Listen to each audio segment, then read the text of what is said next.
UPSC यानी संघ लोक सेवा आयोग 2023 की परीक्षा को आप सभी लोग क्वालिफाई किए हैं। और मित्रों, पिछली क्लासेज में हम लोग लगातार चर्चा करते आ रहे हैं और कई जो हमसे जुड़े आप सभी छात्र हैं जो डैफ अपना भर चुके हैं, तो उस पर हम लोगों ने देखा भी है डैफ कैसे भरना है। तो आप सभी अभ्यर्थियों जो इस समय यूपीएससी दे रहे हैं, आज देखेंगे यूपी इससे डैफ से भरे जो जुड़े प्रश्न हैं, क्या क्या प्रश्न हो सकते हैं, कितने प्रश्न टाइप के प्रश्न बनते हैं। और आप सभी भावी अधिकारियों के लिए भी जो यूपीएससी की प्रिपरेशन कर रहे हैं, प्रीलिम्स और मेंस की इस प्रक्रिया के दौर से गुजर रहे हैं, भविष्य में आपको मेंस और इंटरव्यू देना है, आप भी इसका लाभ उठाएंगे और देखेंगे क्या है प्रेफरेंस, क्या होता है सर्विस प्रेफरेंस, क्या होता है डैफ क्या होता है। क्योंकि आपके जो अधिकांश प्रश्न होते हैं वो डैफ से ही पूछे जाते हैं और एक बहुत बड़ा रोल होता है आपके साक्षात्कार के उस अंतिम कड़ी में। डैफ का बहुत बड़ा योगदान होता है मित्रों। और उससे भी बड़ा योगदान क्या होता है कि अगर डैफ में आपने कोई गलती कर दी है, कोई त्रुटि कर दी है, तो वो आपके लिए आजीवन आपके लिए नुकसानदायक रहता है। तो फिलहाल आप लोग अच्छे से डैफ भर चुके हैं और भरने की प्रक्रिया से चल रहे हैं। देखिए, हम लोगों का जो पूरा प्रोग्राम रहा है, आप जैसा कि आप लोग देख रहे हैं कि 5 इम्पॉर्टेंट डिटेल्स आपको इसके साथ भरना है, जिसमें हम पहले आपको प्रेफरेंस ऑफ सर्विसेज देते हैं। डैफ में आपको ये देखना है, फिर आपको preference of Jones for services देखना है, फिर आप एड्रेस से जुड़े प्रश्न होते हैं, और फिर interest and extra curriculars activities से भी देते हैं, फिर आपका एजुकेशनल क्वालिफिकेशंस होता है। तो ये आपके 5 ऐसे क्षेत्र जहाँ से आपके भरपूर क्वेश्चन पूछे जाते हैं। भरपूर क्वेश्चन का मतलब ये होता है कि अगर आप इन 5 को अच्छे से तैयार कर लेते हैं तो लगभग मान करके चलिए कि आपका 50% जो शुरुआती होता है, जो बेसिक होता है, वो आपका बहुत अच्छा हो जाता है। अब शुरुआत के बाद में फिर आपके करंट अफेयर्स, आपके एडमिनिस्ट्रेटिव जो एटीट्यूड्स होते हैं, जो आपके सिचुएशनल क्वेश्चन होते हैं, प्लस आपके कॉन्स्टिट्यूशंस और अदर्स एक्टिविटीज़ से जुड़े जो प्रश्न होते हैं, वो सब उसमें रहते हैं। लेकिन ये 5 आपके लिए बहुत महत्वपूर्ण है। ठीक है, तो जैसा कि आप जानते हैं प्रेफरेंस ऑफ सर्विसेज बहुत इंपॉर्टेंट होती है, ये आपके लिए बहुत ही इंपॉर्टेंट है। और इसको आप कैसे भरें, ये आपके लिए बहुत महत्वपूर्ण होता है। और आप जानते हैं कि हम लोग आ रहे हैं, चर्चा कर रहे हैं कि आईएएस आपका जो अखिल भारतीय सर्विसेज है, अखिल भारतीय सेवा है, ऑल इंडिया सर्विसेज है, अखिल भारतीय सेवा है। ठीक है, तो इस अखिल भारतीय सेवा और जो केंद्रीय सेवाएं हैं, इसी के तहत आपको अपना पूरा प्रेफरेंस देना होता है। जो केंद्रीय सेवाएं हैं, इसमें आपको देना होता है केंद्रीय सेवाएं। आप जानते हैं कि ग्रुप ए और ग्रुप बी 2 रूपों में बटी हुई होती हैं, ग्रुप ए और ग्रुप बी। मित्रों, अब आप जानते हैं कि सिविल सर्विसेज आज कितनी बड़ी ग्लैमरस सर्विसेज हो गई है। पहले तो ये होता था कि आप सिविल सर्विसेज में आ रहे हैं तो पूरा ग्लैमर आपका होता था, और अब तो तैयारी ही ग्लैमर से ही शुरू हो जाती है। तो बड़ी ही ग्लैमरस सर्विसेज हो गई है, और आपकी तैयारी से लेकर के, प्रिपरेशन से लेकर के और आपके सिलेक्शन तक पूरा ग्लैमर ही ग्लैमर इसमें दिखाई पड़ता है। और फिर जब आप इसमें आ जाते हैं तो फिर तो ग्लैमर का तो कोई तोड़ ही नहीं है, आप जानते हैं सबसे बेहतरीन होता है। तो ये सर्विसेज आपकी चाहे बड़ी ग्लैमरस सर्विसेज है, और चाहे आपकी ऑल इंडिया सर्विसेज हो, केंद्रीय सेवाएं हो, ग्रुप ए ग्रुप बी की जो सेवाएं हैं, ये दोनों ही आपकी बड़ी महत्वपूर्ण हैं। आते हैं आज इसी पर हम चर्चा करेंगे, फिर बताएंगे प्रेफरेंस ऑफ जोन होता है। और आप जानते हैं कि प्रेफरेंस ऑफ जोन के अंतर्गत अगर आप देखेंगे, जोन और कैडर्स जो होते हैं, 2017 से भारत सरकार ने अपना एक नया कैडर रिव्यू किया है और एक नया सिस्टम शुरू किया है। उसके तहत आपके जो 26 कैडर थे, वो 26 कैडरों को बांट दिया गया है, 5 जोन में बांट दिया गया है। तो आज हम जानने का प्रयास करेंगे कि कौन कौन से कैडर हैं, कौन कौन से जोन हैं, कैसे इनका आवंटन होता है, किस क्रम में होता है, आरोही क्रम, अवरोही क्रम, कैसे आप इनको असेंडिंग एंड डिसेंडिंग आर्डर में कैसे आपको लिखना होता है, किस किस क्रम में कहाँ कहाँ पर आपको सावधानियां बरतनी होती हैं आपके लिए। अगर आप सिविल सर्विसेज की तैयारी कर रहे हैं, अगर आप यूपीएससी के प्रिपरेशन कर रहे हैं, तो आपको इसको जानना आपके लिए बहुत नितांत आवश्यक होता है। जो लोग इंटरव्यू दे रहे हैं उनके लिए तो ये नितांत आवश्यक है ही, लेकिन आप लोगों के लिए भी नितांत आवश्यक हो जाता है, क्योंकि आपको भविष्य में ये मेंस और इंटरव्यू देना होता है। तो आते हैं उसी चीज़ को देखते हैं मित्रों। अगर हम देखें इस पूरी प्रक्रिया को देखें तो आप देखेंगे ये है आपका डैप 1 है, ठीक है। इसमें आप देखते हैं प्रेफरेंस ऑफ सर्विसेज देखने हैं, ठीक है। ये आपका है प्रेफरेंस ऑफ सर्विसेज है, ठीक है। और सेवाओं की जो वरीयता है बहुत महत्वपूर्ण है।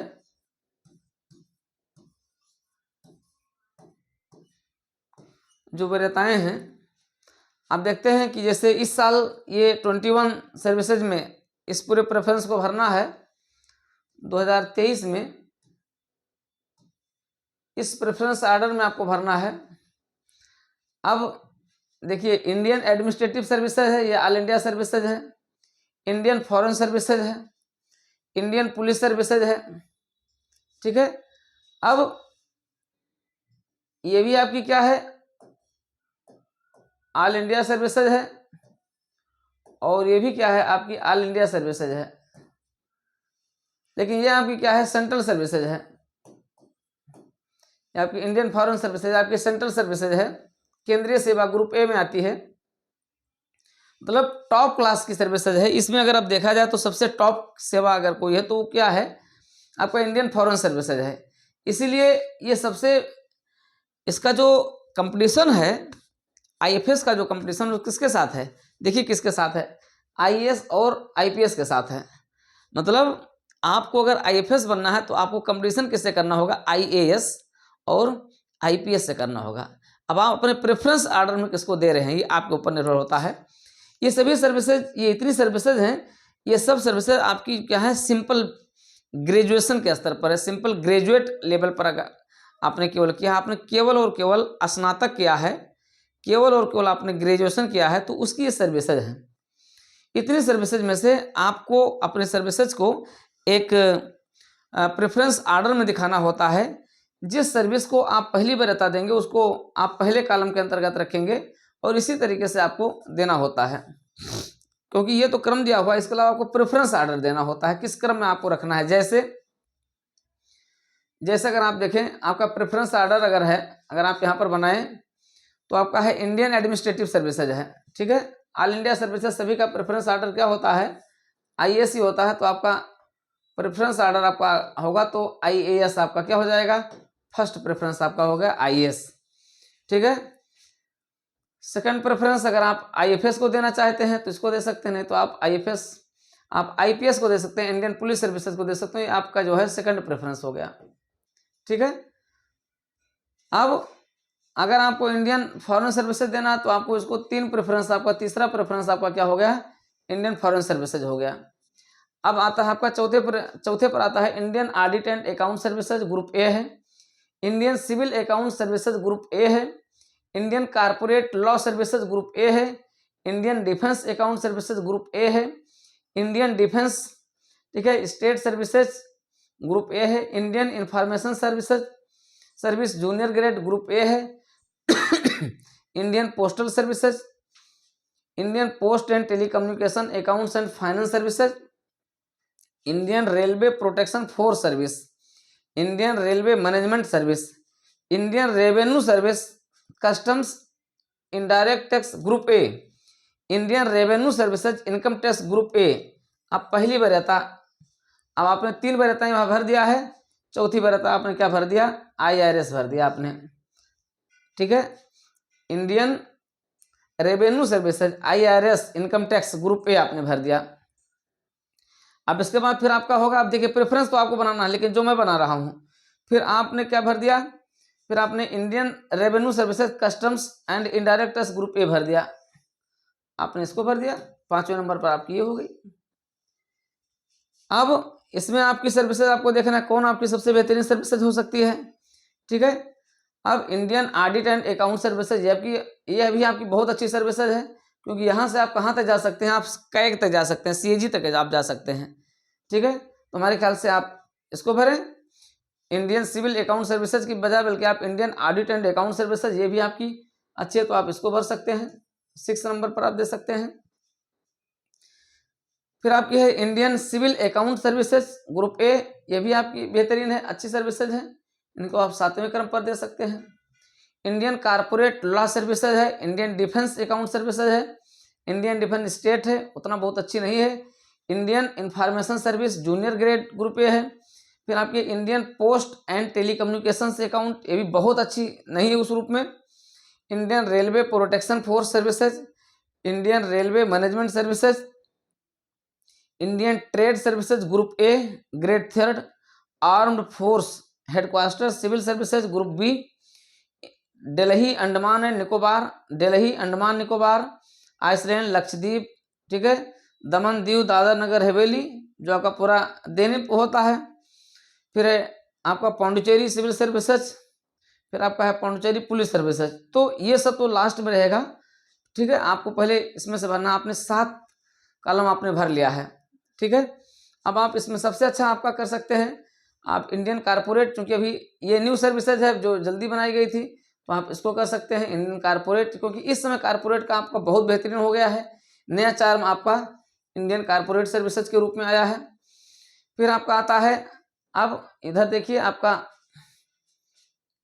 1 हो गया, 2 हो गया, 3 हो गया, 4 हो गया, 5 हो गया, 6 हो गया, इसके बाद फिर आपका 14 हो गया और 15 हो गया, ये हो गया।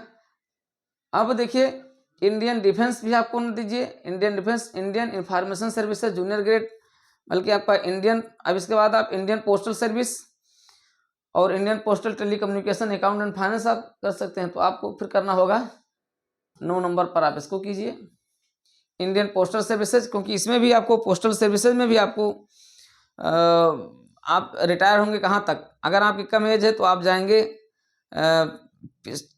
चीफ पीएमजी तक आप जाते हैं, ठीक है, बहुत अच्छी पोस्ट है इंडियन पोस्टल सर्विसेज भी। इंडियन, क्योंकि अब लगातार क्या हो रहा है, पोस्टल सर्विसेज को एडवांस बनाया जा रहा है, हाईटेक बनाया जा रहा है, तो ये भी बहुत अच्छी है, इसको भी आप इस क्रम पर रख सकते हैं। फिर आप आ जाएं Indian railway management services, railway में आप इसको ले सकते हैं, 10वें नंबर पर कर सकते हैं। फिर आप इंडियन इंफॉर्मेशन जूनियर ग्रेड, आप इसको भी ले सकते हैं, और नहीं तो फिर आप इंडियन टेलीकॉम एंड कम्युनिकेशन, इसको आप कर सकते हैं। 11 नंबर पर आप इसको कर लीजिए। और फिर आप 12 नंबर पर कर दीजिए Indian defence state services, Indian defence account services उतना चार्म नहीं है, बल्कि आपकी चार्मफुल सर्विसेज इंडियन ट्रेड सर्विसेज, ये ग्रुप ए इस समय के लिए भी बहुत इंपॉर्टेंट हो रही हैं, आप इनको कर सकते हैं। 12 नंबर पर आप दे सकते हैं। इसके बाद फिर आप दे दीजिए इंडियन डिफेंस अकाउंट्स के बजाय, बल्कि आप देंगे Indian railway protection force services group ए, इसमें आप दे सकते हैं 13 नंबर पर। फिर आप 14 पर आ जाइए, फिर आपका हो गया 15 नंबर, फिर आपका हो गया 16। तो इस तरीके से 16 सर्विसेज आपकी हो गई, ये आपकी हो गई। अब 16 सर्विसेज को आपने क्रम से ले लिया है, इसमें आप क्रम में सुधार भी कर सकते हैं। देखिए इन सभी पर जो आपका आर्डर होगा, इस आर्डर में आपसे क्वेश्चन पूछे जा सकते हैं। अब यहाँ से आपका बहुत ढेर सारा प्रश्न बनता भी आ रहे हैं, हम चर्चा कर रहे हैं कि क्या क्या प्रश्न आपके यहाँ से पूछे जाएंगे, बहुत ढेर सारे प्रश्न यहाँ से बनते हैं, ठीक है। Indian armed force headquarter civil services group B, ठीक है, सेक्शन ऑफिसर ग्रेड है, अब दे सकते हैं सबसे लास्ट में आप इसको दे दीजिए, ठीक है, आप इनको सबसे लास्ट में दीजिए, ग्रुप बी में है, क्योंकि इधर की सारी सर्विसेज हो ही चुकी हैं, 16 क्रम आपने बना लिया है। और बल्कि उससे अच्छा है कि आर्म्ड फोर्स हेडक्वार्टर देने के बजाय आप वो इसको 16 नंबर दे दीजिए। फिर आप आ जाइए, ठीक है, धनिष्ठ पे आ जाइए। धनिष्ठ पे आप आते हैं तो इसमें भी आप इनको 17 दे दीजिए, इनको आप 18 दे दीजिए, ठीक है, 17 और 18 हो गया। फिर आपका बचता है 19, 20, 21, फिर आपकी ये सर्विसेज हो गई, ये हो गया। तो ये इस तरीके से आपका क्रम हो गया ये सर्विसेज का, ये बहुत इंपॉर्टेंट होता है। जब आप मुख्य परीक्षा क्वालिफाई कर जाते हैं यूपीएससी, तो यूपीएससी मुख्य परीक्षा क्वालिफाई करने के बाद जब आपका डेप भरने के लिए आता है, उस डेप भरते समय आपको सर्विसेज का जो ऑर्डर है ये आपके लिए इतना महत्वपूर्ण होता है कि आपको आजीवन, आप ध्यान रखिएगा दोनों चीज़ें बहुत इंपॉर्टेंट है, कैडर का आवंटन और सर्विसेज का आवंटन, ये दोनों बहुत इंपॉर्टेंट है, क्योंकि आजीवन आपको अपने कैडर में रहना होता है और आजीवन आपको इस सर्विसेज में रहना होता है, ठीक है। इसलिए इनका जो क्रम है, इनका जो ऑर्डर है, वो आप बहुत सोच समझ करके भरें। जरूरी नहीं है कि मैंने अपने सुविधानुसार मैंने बताया कि हाँ ये सर्विसेज अच्छी हो सकती है, लेकिन हो सकता है कि इसमें कुछ ऑर्डर आपको अपने सुविधानुसार अच्छे लगे, लेकिन बहुत सोच समझ करके भरा, क्योंकि हर एक सर्विसेज की जो वर्क प्रोफाइल है उसको आपको जानना बहुत जरूरी है। वर्क प्रोफाइल जाने और समझे बिना आप तो कतई इसको मत भरिएगा, ठीक है। अब जब आपने भर दिया, पोस्ट प्रेफरेंस आपने पूरा भर दिया, अब देखिए यूपी पीसीएस के लिए भी आप जानते हैं पोस्ट प्रेफरेंस होता है, हर स्टेट की पर सर्विसेज के लिए आपके पोस्ट प्रेफरेंस होते हैं, ठीक है। वैसे आपके लिए पोस्ट प्रेफरेंस यूपीएससी में होता है। जब आपने पोस्ट प्रेफरेंस पूरा भर दिया है, इंटरव्यूअर यहाँ से आपसे पूछेगा प्रश्न। अब यहाँ से आपसे पूछा जाएगा कि अपने 5 प्रेफरेंस बता दीजिए। पोस्ट प्रेफरेंस आपने भरा है, ये जो ऑर्डर है आपने बताइए, आप स्वयं से बताइए कि आपने कौन कौन सा क्रम भरा है, ठीक है। तो जब आप पोस्ट प्रेफरेंस बताते हैं तो आपसे पहला प्रश्न बनता है कि आपने यही प्रेफरेंस, ऐसा प्रेफरेंस क्यों भरा है, ये प्रेफरेंस आपने क्यों भरा। पहला प्रश्न आपसे यहाँ से आधारित प्रश्न हो सकता है, आपने यही प्रेफरेंस को भरा है, तो आप बताइए अब क्या बताएंगे। आप बताएंगे कि श्रीमान जी या सर, जो भी आपको हिंदी इंग्लिश जो जैसे भी आंसर देना है, आप रिप्लाई करेंगे कि सर एक तो हमारी अपनी रुचि के अनुसार है, आयोग द्वारा मुझे एक विकल्प दिया गया है कि एक विकल्प के रूप में हम इसको भर रहे हैं, हमें इसको भरना है, अपनी रुचि के अनुसार भरना है।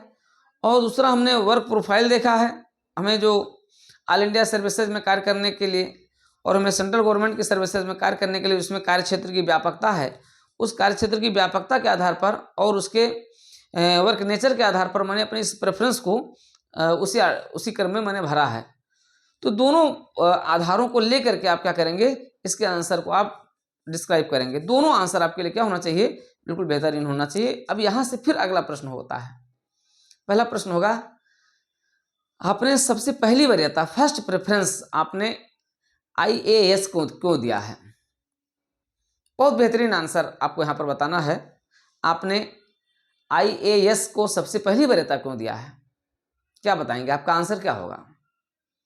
अब यहाँ पर आपको अपने आंसर द्वारा क्या कर देना है, पूरे बोर्ड को हिप्नोटाइज कर देना है, पूरे बोर्ड को आपको बेहतरीन कर देना है। बोर्ड आपके बारे में तुरंत एक बौद्धिक निर्णय ले ही ले कि यस, मैं जिसको खोज रहा हूँ वो आप ही हैं।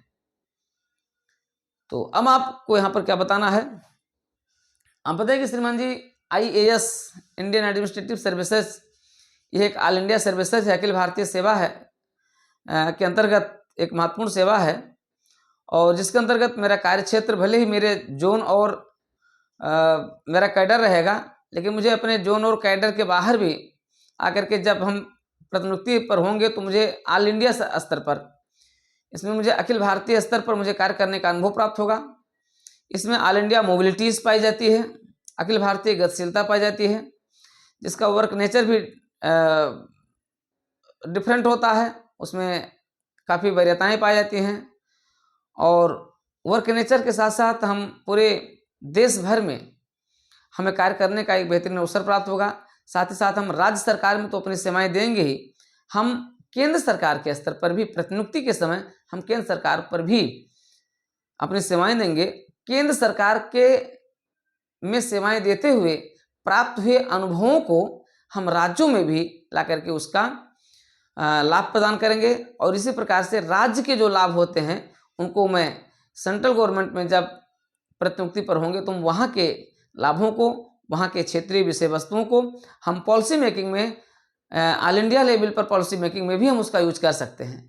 तो इस तरीके से आप 3-4 पॉइंट में इसको बढ़िया से सजा करके आपको आंसर देना होगा।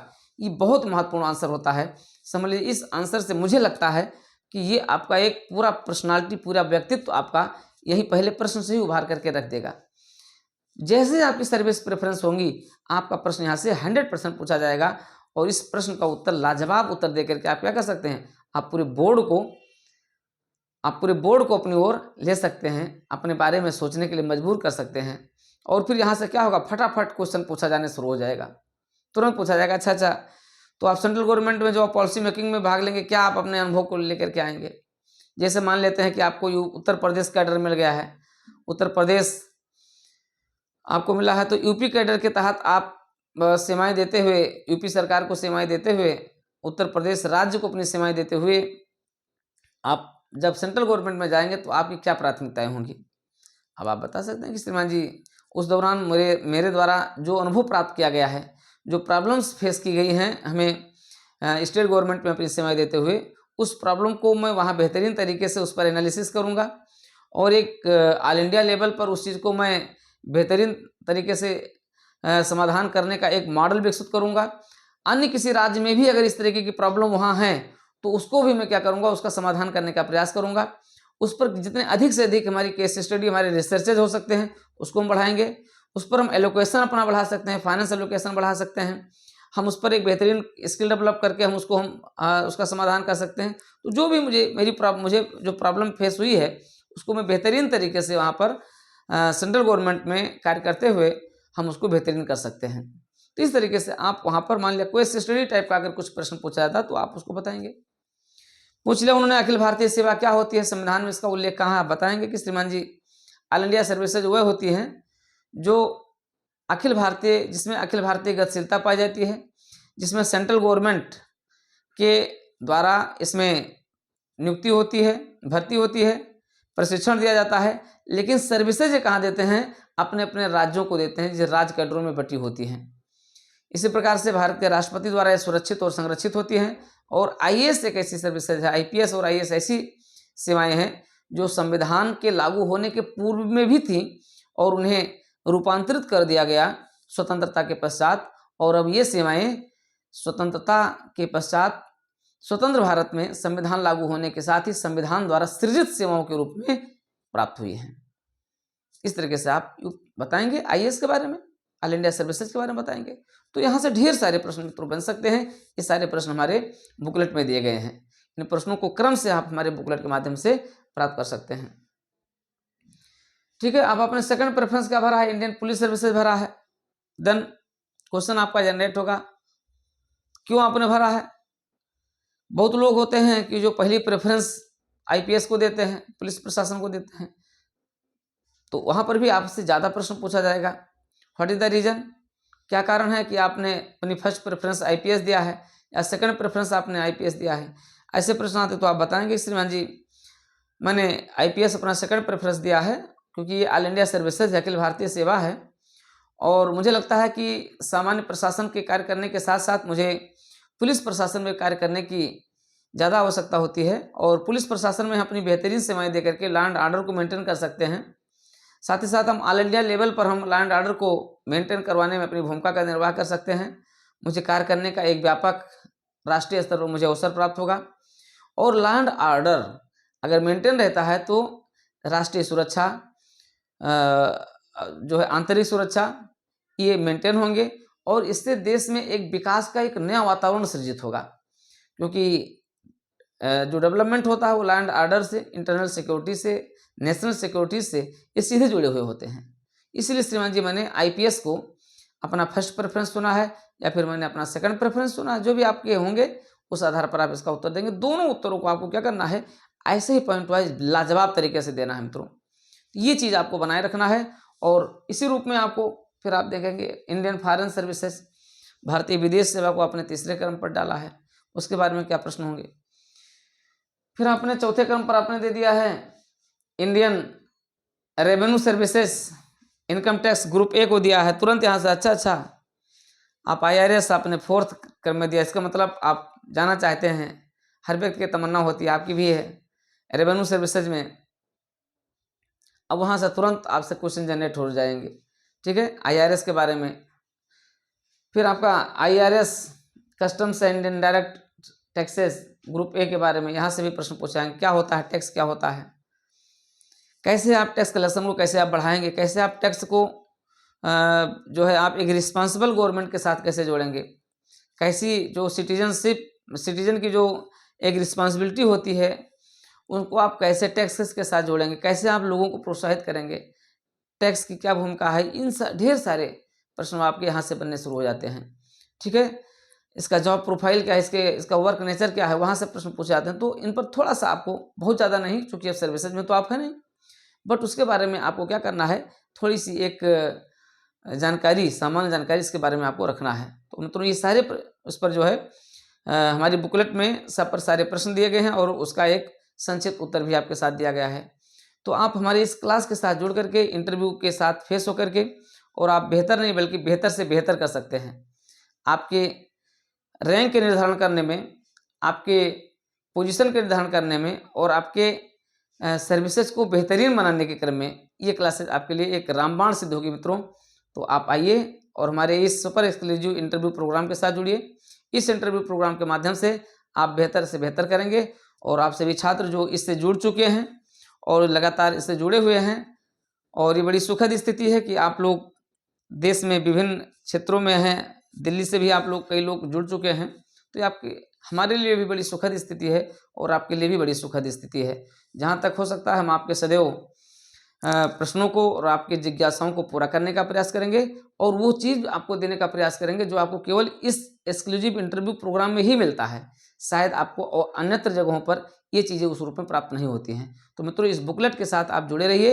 इस पूरी बुकलेट के इस प्रश्नों को आप बिल्कुल बेहतरीन तरीके से, जितने भी इसके एस्पेक्ट हो सकते हैं सारे एस्पेक्ट पर आपको वर्क करते रहना है और इसी एस्पेक्ट पर, इसी एक्सपेक्टेशन के साथ हम आपको इस क्लास के साथ कंटिन्यू बनाए हुए हैं और आपको लेकर के चल रहे हैं। तो डेफ आपका बेहतरीन हो। सारी सर्विसेज के बारे में हमने बुकलेट में और आपके आंसर में हमने दे दिया है। उस आंसर के साथ आप इसकी सब की 2-2 लाइन, 3-3 लाइन की जो जॉब प्रोफाइल है और इनकी हायरार्की है, इन पदों पर, इस पद में जाने के बाद आप कहाँ कहाँ तक पहुँच सकते हैं, ये सब हमने अपने इस बुकलेट के माध्यम से आपको दिया। सब कुछ रिटर्न फॉर्म में आपका यहाँ पर है। तो ये आपके लिए बहुत ही रामबाण सिद्ध होगा।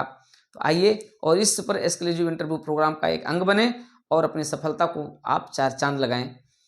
और इस DPIS के यूट्यूब चैनल के साथ भी आप सदैव जुड़े रहें। मित्रों आपको इस यूट्यूब चैनल पर सबसे बेहतरीन सिविल सर्विसेज के संबंध में अपडेट जानकारी मिलती है और अपडेट आपको एक स्मार्ट स्टडी के साथ और स्ट्रेटजी के साथ आपको जुड़ना रहता है। आपके प्रीलिम्स, मेंस और इंटरव्यू की एक बेहतरीन मेंटरशिप भी आपको यहाँ से प्राप्त होती है। तो आप जुड़े रहिए DPIS के साथ, देवप्रयागम के साथ, DP पांडे के साथ।